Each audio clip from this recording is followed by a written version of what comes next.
শুরু করি। তো প্রথমেই এখানে লেবুর রস দিয়ে দেবো সব কটার উপরে। প্রায় 4খানা লেবুর রস আছে, আর বেশ বড় সাইজের লেবু। এবার দেবো বেশ পরিমাণ মতো নুন, কেননা নুনটা ভালোই লাগবে, আবার বেশি দিলে নুনে কাটা হয়ে যাবে।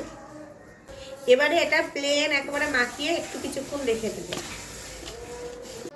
নুন আর লেবু দিয়ে এটা ম্যারিনেট করে রেখেছি। এবার এটা একটু সাইডে রাখি। এবারে মশলাটা আমি ম্যারিনেট করব, তারপরে এর গায়ে লাগাবো। এখানে নুন আর লেবু তো আছেই। এর মধ্যে দেবো এবারে আদা বাটা, এরপর দেবো রসুন বাটা, এবার দেবো জল ঝরানো টক দই।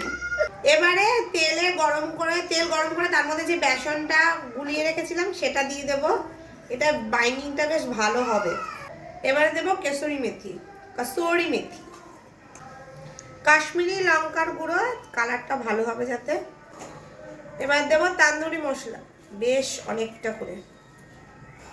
এবার দেবো ঝাল লঙ্কার গুঁড়ো, একটু ঝালও দরকার।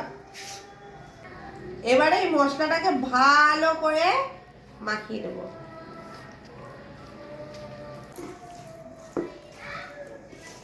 মশলাটা বেশ ভালো করে মাখা হয়ে গেছে। এবারে এর মধ্যে দেবো, তখন তো দিয়েছি তেল, আরো একটু দেবো তেল, সরষের তেল।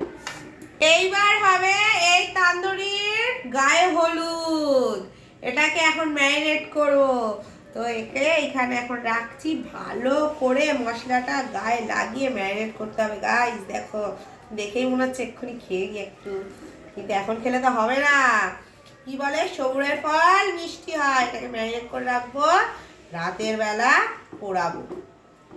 গাইস এই যে আমাদের ম্যারিনেট করা কমপ্লিট হয়ে গেছে। এটাকে আমরা 5-6 ঘন্টা এখন ম্যারিনেট করে রাখবো। এই ঢাকা দিয়ে ফ্রিজে রেখে দেবো, তারপরে গিয়ে পোড়াবো।